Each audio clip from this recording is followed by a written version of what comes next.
दोस्तों, हमारे देश हिंदुस्तान में किसी भी रिश्तों को काफ़ी हद तक महत्व दिया जाता है और लोग अपने रिश्तों को बचाने के लिए अपनी जान देने के लिए भी तैयार हो जाते हैं और जान लेने के लिए भी।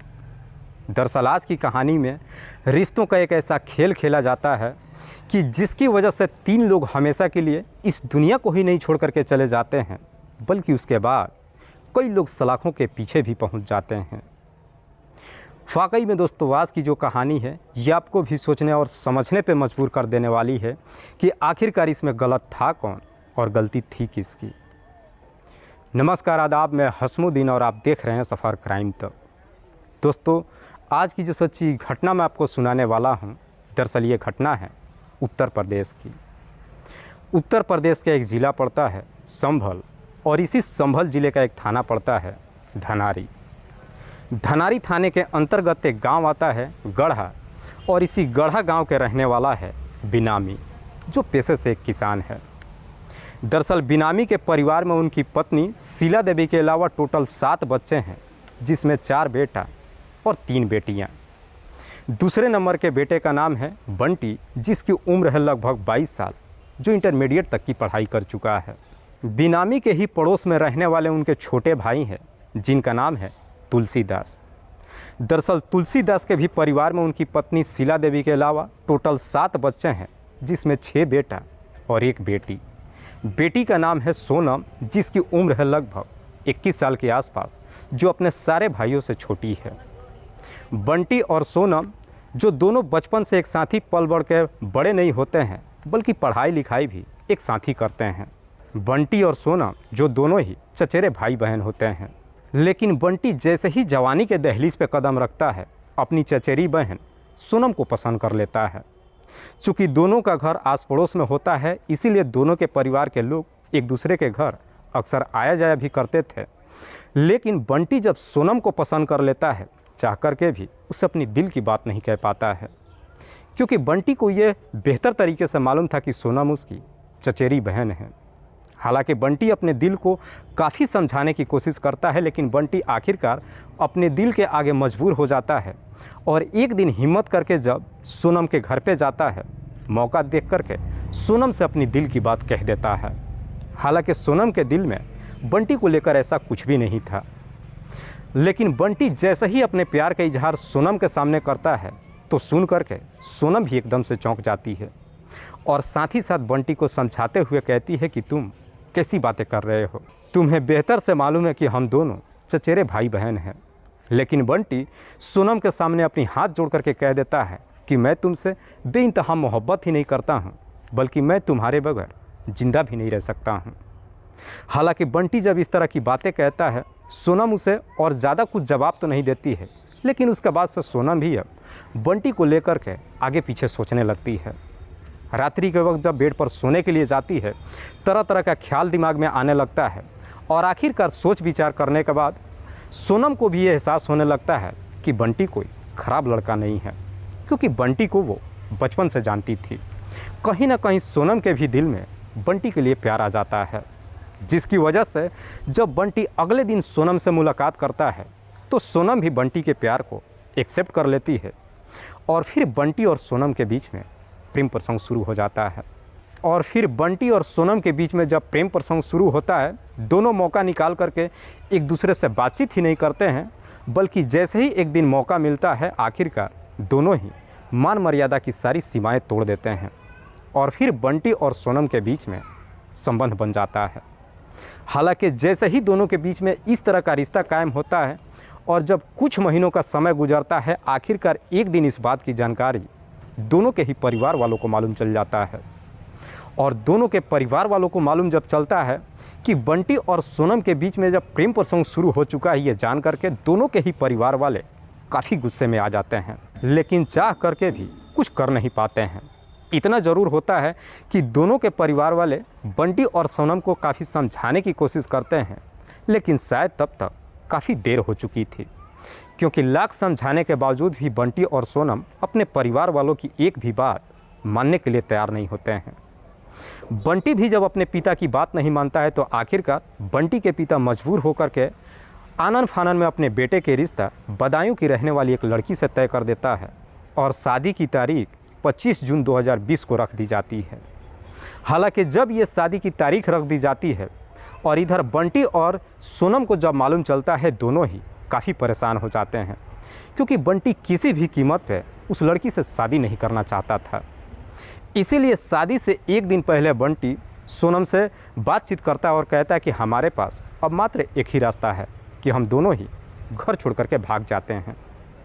बंटी जब सोनम से घर छोड़ने के लिए कहता है, सोनम भी तैयार हो जाती है और ठीक शादी से एक दिन पहले ही 24 जून को दोनों ही अपना घर छोड़ करके रात्रि के वक्त फरार हो जाते हैं। हालांकि दोनों जब घर छोड़ करके फरार होते हैं और इस बात की जानकारी बंटी और सोनम के परिवार वालों को मालूम चलता है, दोनों के परिवार वाले उन्हें ढूंढने की भी काफ़ी कोशिश करते हैं, पर उन दोनों का कहीं कुछ पता नहीं चलता है। और जैसे ही लगभग 5 से 6 दिन का समय गुजरता है, आखिरकार 1 जुलाई 2020 को गढ़ा गांव के बाहर जो जंगल होता है, उसी जंगल में एक पेड़ के माध्यम से दोनों लटकते हुए दिखाई देते हैं। गांव के व्यक्ति जब उस डेड बॉडी को देखते हैं, तुरंत ही इस बात की जानकारी बंटी और सोनम के परिवार वालों को देते हैं। बंटी और सोनम के परिवार वाले जब घटनास्थल पर पहुंचते हैं और दोनों की डेड बॉडीज़ को देखते हैं, तो देखने के बाद दोनों के परिवार वाले काफ़ी रोना धोना शुरू कर देते हैं। तभी गांव का व्यक्ति इस बात की जानकारी पुलिस को दे देता है और पुलिस जब थोड़ी देर के बाद घटनास्थल पर पहुंचती है और दोनों ही डेड बॉडीज़ को नीचे उतारती है, तो मालूम चलता है कि दोनों के चेहरे पे तेजाब भी गिराया गया हुआ था। हालांकि पुलिस जब इस पूरे वारदात के बारे में बंटी के परिवार वालों से पूछताछ करती है, तो बंटी के परिवार वाले पूरी कहानी पुलिस को बता देते हैं। साथ ही साथ पुलिस वालों से ये भी कहते हैं कि साहब, ये दोनों शादी करना चाहते थे, लेकिन हम लोग इस शादी के खिलाफ थे। हो सकता है कि इसी की वजह से दोनों ने ही अपनी जीवन लीला समाप्त कर लिया हो। पर सवाल ये था कि अगर बंटी और सोनम दोनों अपनी मर्जी से अपनी जीवन लीला समाप्त किए थे, तो फिर उनके चेहरे पे तेजाब कहाँ से आया था। पुलिस बयान लेने के बाद डेड बॉडी को अपने कब्जे में लेकर पोस्टमार्टम के लिए भेज देती है और जब पोस्टमार्टम रिपोर्ट आती है, तो उस पोस्टमार्टम रिपोर्ट से भी ये क्लियर नहीं हो पाता है कि दोनों की मौत किस वजह से हो पाई है। हालांकि पुलिस अभी इस केस की जांच पड़ताल कर ही रही थी। जैसे ही लगभग 4 से 5 दिन का और समय गुजरता है, आखिरकार 7 जुलाई 2020 को उसी जगह पे सेम उसी कंडीशन में सोनम के भाई किशोर की भी डेड बॉडी रस्सी से बांधकर पेड़ में लटकते हुए दिखाई देती है। किशोर, जिसकी उम्र है लगभग 25 साल के आसपास। जब इस बात की जानकारी पुलिस को मालूम चलता है, पुलिस जब घटनास्थल पर पहुंचती है और जब किशोर की भी डेड बॉडी को नीचे उतारती है, तो मालूम चलता है कि किशोर के भी चेहरे पे तेजाब डाला गया हुआ था। दरअसल 1 सप्ताह के अंदर गढ़ा गांव के बाहर जंगल में सेम तरीके से जब 3 डेड बॉडीज पुलिस को मिलती है, उसके बाद से पुलिस अब इस केस को लेकर काफ़ी सीरियस तरीके से जाँच पड़ताल करती है। दरअसल पुलिस अब पूरा यकीन कर जाती है कि इन्होंने अपनी जीवन लीला समाप्त नहीं किया है, बल्कि किसी ने बड़ी चालाकी से साजिश के तहत इन तीनों की हत्या किया है। इसीलिए पुलिस अब इस केस की जांच पड़ताल करते हुए सबसे पहले सोनम के घर पे जाती है और पुलिस जब सोनम के घर पे पहुंचती है, तो मालूम चलता है कि सोनम के 2 और भाई भी लापता हो चुके हैं, जिनमें से एक का नाम है कुलदीप और दूसरे का नाम है विनीत। हालांकि पुलिस जब सोनम के परिवार वालों से सोनम के दोनों भाइयों के बारे में पूछताछ करती है, तो सोनम के परिवार वाले कहते हैं कि साहब, ये दोनों ही 1 जुलाई से ही लापता है। पुलिस जब इनसे सवाल करती है कि जब 1 जुलाई से दोनों लापता थे, तो तुम लोगों ने थाने में आकर इन दोनों की गुमशुदगी की रिपोर्ट क्यों नहीं दर्ज कराई थी। इस पे सोनम के परिवार वाले जवाब देते हुए कहते हैं कि साहब, हम ऐसे ही अपनी बेटी को लेकर के काफ़ी परेशान थे। हमें डर लग रहा था कि शायद अगर हम थाने में गए तो हम बुरी तरीके से ना फंस जाए। हालांकि पुलिस जब ये बयान ले लेती है, उसके बाद से पुलिस को भी लगता है कि शायद कहीं सोनम के दोनों भाइयों की ज़िंदगी भी तो खतरे में नहीं है। दरअसल पुलिस ही से अब 2 एंगल से देखती है। पहले पुलिस ये मान के चलती है कि शायद हो सकता है कि इन दोनों की ज़िंदगी खतरे में हो, या फिर ये भी हो सकता है कि इन दोनों ने ही सोनम और बंटी की हत्या किया हो। इसीलिए पुलिस अब काफ़ी सरगर्मी से इन दोनों को ढूंढना शुरू कर देती है और आखिरकार 24 घंटे के अंदर ही एक गुप्त सूचना के आधार पर पुलिस इन दोनों को गिरफ्तार कर लेती है। पुलिस जब कुलदीप और विनीत को गिरफ्तार करके थाने में लेकर आती है और जब इन दोनों से बंटी, किशोर और सोनम की हत्या के बारे में पूछताछ करती है, तो पहले तो ये दोनों अपना मुंह खोलने के लिए तैयार नहीं होते हैं, लेकिन पुलिस जैसे ही इनके साथ सख्ती से पेश आनी शुरू होती है, आखिरकार दोनों मजबूर होकर के अपनी सच्चाई कबूल कर लेते हैं और कहते हैं कि हाँ साहब, उन तीनों की हत्या हमने ही किया है। लेकिन कुलदीप जब इस हत्या की पूरी कहानी बताता है तो उसे सुनने के बाद पुलिस 2 और लोगों को गिरफ्तार करके लाती है। दरअसल बंटी और सोनम के बीच में जब प्रेम प्रसंग शुरू होता है, इस बात की जानकारी जब बंटी के परिवार वालों को मालूम चलता है, बंटी के परिवार वाले ज़बरदस्ती जब उसकी शादी बदायूं की रहने वाली एक लड़की से तय कर देते हैं और शादी की तारीख 25 जून को रख देते हैं। उसके बाद से बंटी काफ़ी परेशान रहने लगता है और आखिरकार शादी के एक दिन पहले ही सोनम को लेकर घर से भाग जाता है। लेकिन जब घर से लेकर के भागता है तो बंटी और सोनम कहीं दूर नहीं जाते हैं, बल्कि गांव के बाहर जो गन्ना का खेत होता है, गन्ने के खेत में जाकर छुप जाते हैं। पूरी रात गन्ने के खेती में रहते हैं।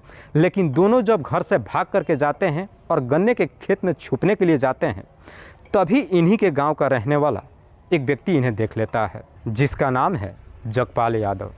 दरअसल जगपाल यादव जो खुद एक आपराधिक किस्म का व्यक्ति है। जगपाल जब इन दोनों को गन्ने के खेत में छुपते हुए देखता है, जाकर इस बात की जानकारी सोनम के भाई कुलदीप को दे देता है। कुलदीप को जब मालूम चलता है, उसके बाद से कुलदीप अपने छोटे भाई विनीत को लेकर के गन्ने के खेत में पहुंच जाता है और साथ ही साथ जगपाल को भी लेकर के जाता है और गन्ने के खेत में बंटी और सोनम दोनों को पकड़ लेता है। हालांकि दोनों को जब पकड़ता है तो देख करके कुलदीप का गुस्सा 7वें आसमान पे चढ़ जाता है।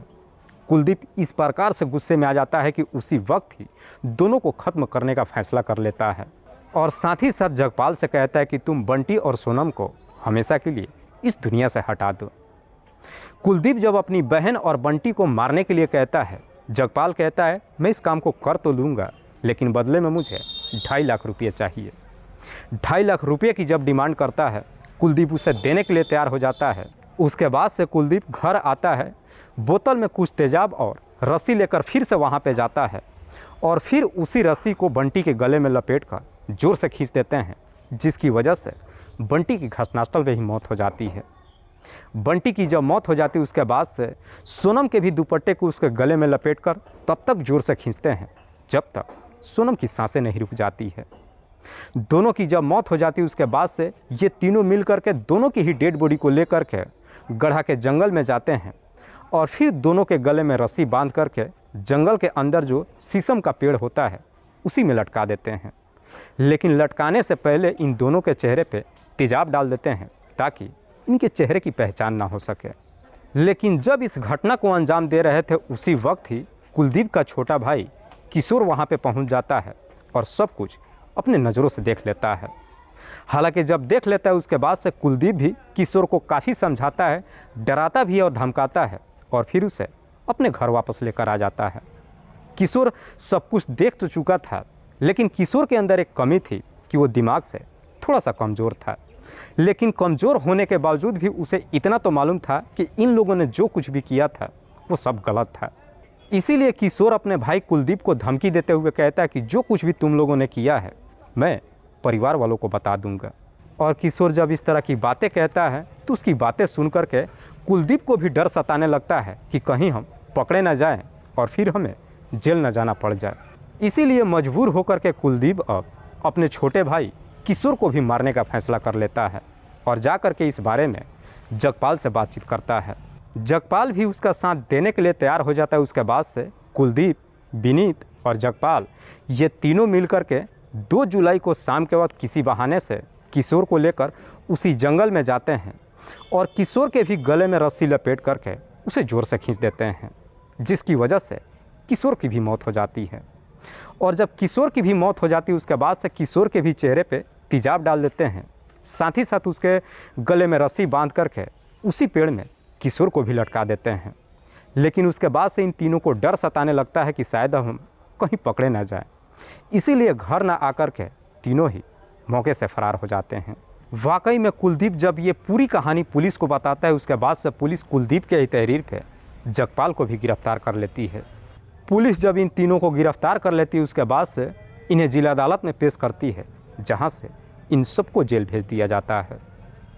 दोस्तों, इस पूरी घटना के बारे में आप क्या सोचते हैं? आप अपनी राय हमें कमेंट बॉक्स में ज़रूर दीजिएगा।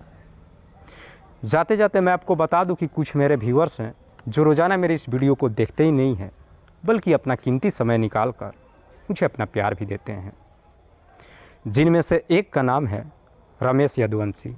रमेश यदुवंशी जो जिला छिंदवाड़ा मध्य प्रदेश के रहने वाले हैं। दूसरे मेरे व्यूअर हैं गिरधारी सिंह। गिरधारी सिंह जो राजस्थान प्रदेश के रहने वाले हैं। तीसरे मेरे व्यूअर हैं सनी अरोरा। सनी अरोरा जो द्वारिका दिल्ली के रहने वाले हैं। चौथे मेरे व्यूअर हैं doctor A K. Agnihotri. Doctor A K. Agnihotri जो प्रयागराज उत्तर प्रदेश के रहने वाले हैं। लास्ट मेरे व्यूअर हैं छगन दास। छगन दास जो खरनाबाद जिला पाली राजस्थान प्रदेश के रहने वाले हैं। मैं अब तमाम व्यूअर्स को तहे दिल से शुक्रिया अदा करता हूँ। कल फिर मिलते हैं एक और नई सच्ची घटना के साथ। तब तक के लिए जय हिंद, जय भारत।